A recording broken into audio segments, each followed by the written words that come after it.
Emma Watson reads and dances, and household objects come to life. Here's my review of 2017's Beauty and the Beast. Hey guys, how are you? Remember that? And that? Well, luckily 2017's Beauty and the Beast remake is nothing like either of those. It's actually rather good. Beauty and the Beast is a remake of the 1991 animated classic Beauty and the Beast, and it is a very faithful adaptation of that movie. This is the latest live-action remake of Disney's animated classic slate, and is one I was particularly looking forward to. Having only really discovered the animated classic a year or two ago for the first time all the way through, I thought it was really one of the better Disney movies that they did throughout the 90s. So Beauty and the Beast updates the story ever so slightly, but is very faithful to the original material of the 1991. A few story elements have changed slightly, but on the whole it's quite a faithful adaptation. Emma Watson stars as Belle, who is a young girl whose head's in the clouds and she wants more than the life she's got.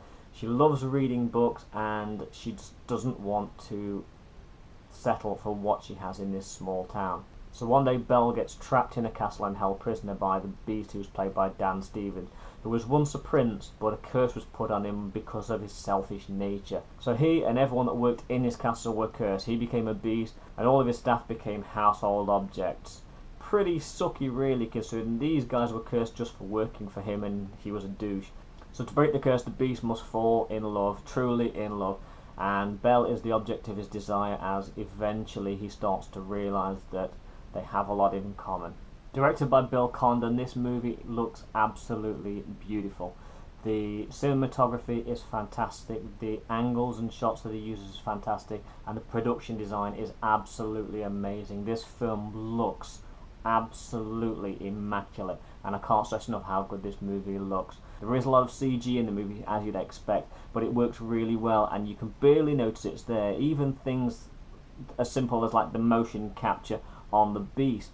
This isn't prosthetic, this is a motion capture design that they've used on Dan Stevens, and for the most part it works really well. There's one or two parts where you can spot and it looks a little bit off, but on the whole it looks really, really well done. A couple of things that they have actually updated from the 1991 animated film is the Beast is more literate. He likes to read, so he can connect with Belle on a more intellectual level. He was only cursed when he was slightly older, whereas in the cartoons I believe he was cursed right from being a child. So in this movie he has actually learned a lot more and he is a lot more intellectual, so connects with Belle on that level. There's a beautiful scene where Belle is in his library and she goes through all of his books and he just gives her the library. And one other addition that they have added to this movie is the addition of a magical book. Now they have done this purely to move the story along, so Belle gets an understanding and we get more of an understanding of the backstory here.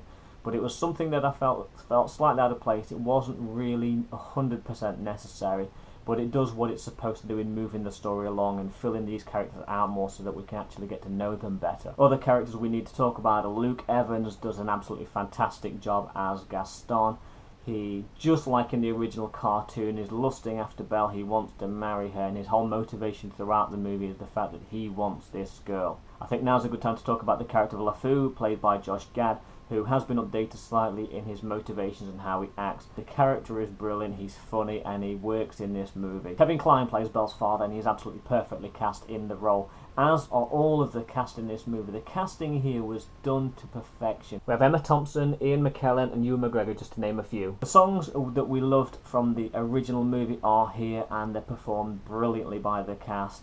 And one of the things that makes it so brilliant is the composer from the original 1991 animated classic is back, and he completely owns the score. So today's live action Beauty and the Beast follows the original animated classic pretty much to the letter. The formula is absolutely the same. There's a few tweaks here and there, but on the whole we get the same thing scene for scene, which for me isn't a bad thing. I enjoyed seeing it updated and done in live action. I enjoyed seeing how it would transfer to a live action, and Disney had doing a really good job of transferring the classics to live action movies, and I'm particularly looking forward to The Lion King, which is going to be coming as well. This movie is absolutely fantastic. I really enjoyed it from start to finish. The movie didn't need updating in any story context, so the fact that it is a very faithful adaptation for me wasn't a bad thing. I loved it. I thought it was brilliant. I enjoyed the time at the cinema immensely. I'm going to give Beauty and the Beast 4.5 out of 5. Thanks very much for watching, guys. I really do appreciate you spending a few minutes of your day watching these with me. If you enjoyed the review, hit the like button. Why not click up here and see my review of last year's Jungle Book remake, and don't forget to subscribe. I'll see you next time for another review. Thanks for watching. Bye.